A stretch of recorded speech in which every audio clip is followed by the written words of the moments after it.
Hi hello guys, welcome to my YouTube channel. ಇವತ್ತಿನ video ತುಂಬಾ special ಅಂತಲೇ ಹೇಳ್ಬೋದು. ನನ್ನ ಮಗಳ ಬರ್ತ್ಡೇ ಪಾರ್ಟಿಯನ್ನು ತುಂಬ ಸಿಂಪಲ್ ಆಗಿ ಮಾಡಿದ್ವಿ. ಆದರೆ ಆ ಸಿಂಪಲ್ ಸೆಲೆಬ್ರೇಷನ್ ನಮಗೆ ತುಂಬಾ ಖುಷಿ ಕೊಟ್ಟು, ನಿಜ ಹೇಳ್ಬೇಕಂದ್ರೆ ನನ್ನ ಮಗಳು ಅದನ್ನ ಎಷ್ಟು ಮುದ್ದಾಗಿ ಕಾಣಿಸ್ತಿದ್ರು ಅಂದರೆ ಕಣ್ ತುಂಬ ನೋಡಿದ್ರು ಸಾಕಾಗ್ತಿರ್ಲಿಲ್ಲ. ಕೆಲವೊಮ್ಮೆ ನನಗೆ ಅನಿಸುತ್ತೆ ನನ್ನ ಮಗಳು ತುಂಬಾ ಪುಣ್ಯ ಮಾಡ್ಕೊಂಡಿದ್ದಾಳೆ ಅಂತ. ಯಾಕಂದರೆ ಅವಳು ಹುಟ್ಟಿದ ದಿನದಿಂದ ಇವತ್ತಿನವರೆಗೂ ಬರ್ತ್ಡೇ ಮಾತ್ರ ಅಲ್ಲ, ಪ್ರತಿಯೊಂದು ವಿಷಯದಲ್ಲೂ ಅವ್ರ ಚಿಕ್ಕಪ್ಪ ಮತ್ತು ಅವರಪ್ಪ ಅವಳನ್ನು ರಾಣಿ ಥರನೇ ನೋಡ್ಕೊಂಡಿದ್ದಾರೆ. ಒಂದು ವಿಷಯ ಹೇಳಬೇಕು ಅಂದರೆ ಅವಳು ಚಿಕ್ಕಪ್ಪ ಅಂತ ಕರೆಯಲ್ಲ, ಅವಳ ಸ್ಟೈಲಲ್ಲಿ ಜಗಪ್ಪ ಅಂತ ಕರೀತಾಳೆ. ಅದನ್ನು ಕೇಳೋಕೆ ನಮಗೂ ಕೂಡ ತುಂಬಾ ಖುಷಿ ಆಗುತ್ತೆ. ಬರ್ತ್ಡೇ ಅಂದರೆ ದೊಡ್ಡ ಹೋಟೆಲ್, ದುಬಾರಿ ಡೆಕೋರೇಷನ್ ಅಥವಾ ಗ್ರ್ಯಾಂಡ್ ಪಾರ್ಟಿ ಇರಬೇಕು ಅಂತ ಏನಿಲ್ಲ.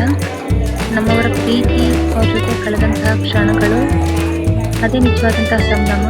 ಈ ದಿನದ ಎಲ್ಲ ಸುಂದರ ಕ್ಷಣಗಳನ್ನು ಈ ವಿಡಿಯೋದಲ್ಲಿ ನಿಮ್ಮ ಜೊತೆ ಶೇರ್ ಮಾಡ್ಕೊಂಡಿದ್ದೀನಿ. ನೀವು ಕೂಡ ನೋಡಿ ನಿಮ್ಮ ಅಭಿಪ್ರಾಯನ ಕಮೆಂಟ್ ಮಾಡಿ. ವಿಡಿಯೋ ಇಷ್ಟ ಆದರೆ ಒಂದು ಲೈಕ್ ಮಾಡಿ, ಹಾಗೆ ನಿಮ್ಮ ಫ್ರೆಂಡ್ಸು ಫ್ಯಾಮಿಲಿ ಜೊತೆ ಶೇರ್ ಮಾಡಿ. ನಮ್ಮ ಚಾನಲ್ಗೆ ಹೊಸದಾಗಿ ಬಂದಿದ್ದರೆ ಸಬ್ಸ್ಕ್ರೈಬ್ ಮಾಡಿ.